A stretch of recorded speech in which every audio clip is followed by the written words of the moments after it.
Welcome to another episode of China Update, where I provide you guys with the most up-to-date political, economic and geostrategic analysis on the world's number 2 economy. My name is Tony.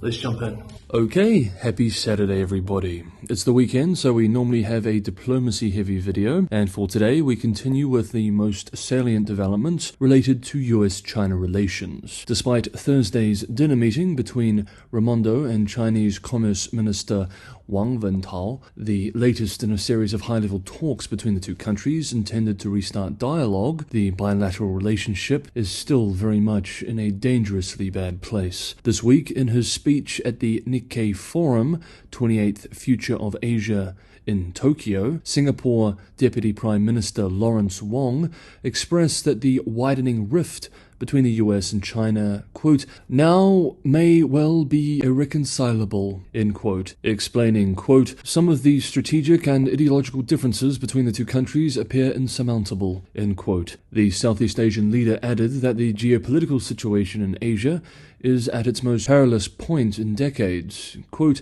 with the Taiwan Strait now the most dangerous flashpoint, we are moving closer to the edge. End quote. Meanwhile, tit-for-tat moves between the two powers continues this week. There is political pressure on the Biden administration to respond to China's recent restrictions on US firm Micron. For example, US-based Wall Street Journal writes that one retaliation option the Biden administration has been considering involves closing loopholes in its restrictions on the Chinese information technology conglomerate Inspur Group. The loopholes have enabled US companies such as Intel and IBM to continue selling to entities affiliated with Inspur. The Commerce Department added the Chinese company to an export blacklist earlier this year, but it didn't specify all of its affiliates, which are engaged in businesses such as cloud computing, data centers, and artificial intelligence. That means US firms can keep selling to those entities without having to seek government permission. In Congress, several members of the House Select Committee on the Chinese Communist Party have had to postpone Taiwan trips originally planned for this weekend due to the delayed debt ceiling negotiations between the two parties. And while we're on Capitol Hill on Thursday, the head of the House Financial Services Committee asked the Biden administration for details about its outbound investment proposal, including why investment restrictions on China would be more effective than export controls or sanctions. Now jumping across the Pacific to Beijing, unsurprisingly, this week China's foreign ministry denied allegations made by Western intelligence agencies and Microsoft in reports released on Wednesday that a Chinese state-sponsored hacking group recently attacked key US infrastructure. The foreign ministry spokesperson called the report part of a, quote, collective disinformation campaign launched by the United States through the Five Eyes to serve its geopolitical agenda. End quote. We remember on Wednesday intelligence agencies from the US, Australia, Canada, New Zealand, and the UK issued a joint cybersecurity alert on this hacking action, which, quote, affects networks across US critical infrastructure sectors, end quote. US company Microsoft published its own report the same day. We examined all of this in Thursday's episode. Meanwhile, major national state-run outlet Xinhua has launched a new anti-American commentary series this week called Exposing the US's Smearing Tactics Against China. We need only sample a few brief parts here to get a sense of the general themes. As always, we remind ourselves as we read this that this gives us a good idea of mainstream elite opinion in Beijing, as well as the narratives and themes which Beijing elite are presenting to a domestic audience. This is from the first article. Quote, the United States replaced the decoupling theory with the so-called de-risk in order to win over its allies and build an anti-China front to find a common discourse.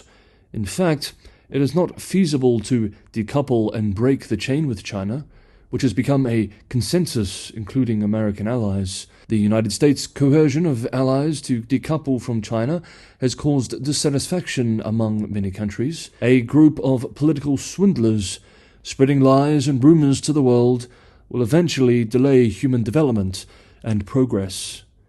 End quote. The second article really lays on thick the narrative that most countries in the world, except China and Russia of course, are simply puppets of the United States. This article is called "The G7 should be renamed the G1+6" and expresses, quote, "The world is moving towards the age of multipolarity, yet Washington's ambition of global domination remains alive and destructive. To maintain global hegemony, the country is fixated on provoking confrontation and divisions so that it can divide the world and rule supreme.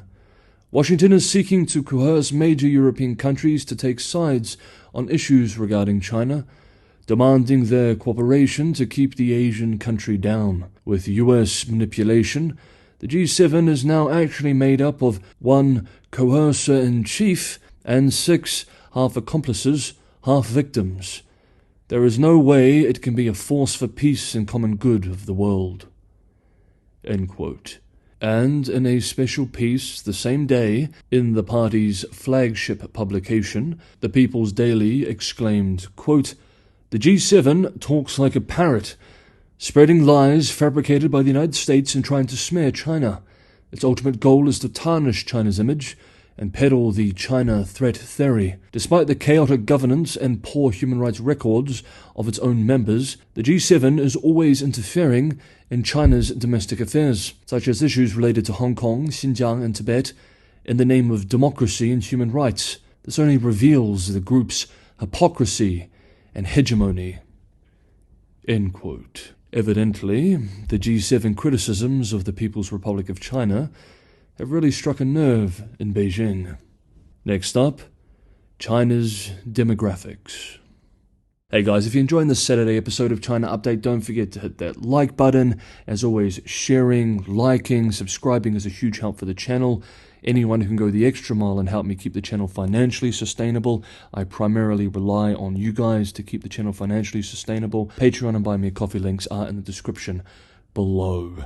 As always, thank you so much, everybody, for the ongoing support. This week, state media has had to publish a series of articles to calm nerves domestically, as a series of reports suggest that China will once again see a plunge in births this year, adding to growing public concerns regarding the national demographics crisis. The Chinese public has known for years, of course, that the country is rapidly aging, but the recent news that India has surpassed China as the world's most populous nation, combined with painful economic slowdown the whole country is experiencing currently, has greatly increased popular anxiety on the subject. According to the National Bureau of Statistics, in February, China's population fell by 850,000 in 2022 from the previous year. The number of births was 9.56 million last year, or 6.77 per thousand people, the lowest since the founding of the People's Republic of China in 1949. Like I said, state media is trying to calm nerves. One example is from the state-run Global Times, which on Thursday published an article to push back against domestic claims that China's births this year would collapse to less than 8 million. Writing, quote, "Chinese demographers predict the country will record 8.5 million to 9 million newborns this year," end quote. We note, however, that even this most optimistic assertion is still a steep decline from last year's record low birth rates. Meanwhile, this week, Bert Hoffman, director of the East Asian Institute at the National University of Singapore, argued that with the current retirement age and at the current rate, China will only have one worker for every retiree by the century's end, compared with 4 today. To offset this, he argues, speaking to the UK-based Financial Times, the government needs to gradually incentivize people to work beyond the current retirement age and to encourage further migration of its still large rural population to more productive urban jobs. Though, of course, he and others admit that this will only mitigate the pains of this crisis, not reverse them. Thus, we are all once again reminded that China's painful demographic decline is very much underway. Okay, that is today's episode of China Update. Thank you so much, everybody, for watching. Have a wonderful Saturday wherever you are. Have a lovely, relaxing weekend. And I will see you all back here for more China Update on Monday.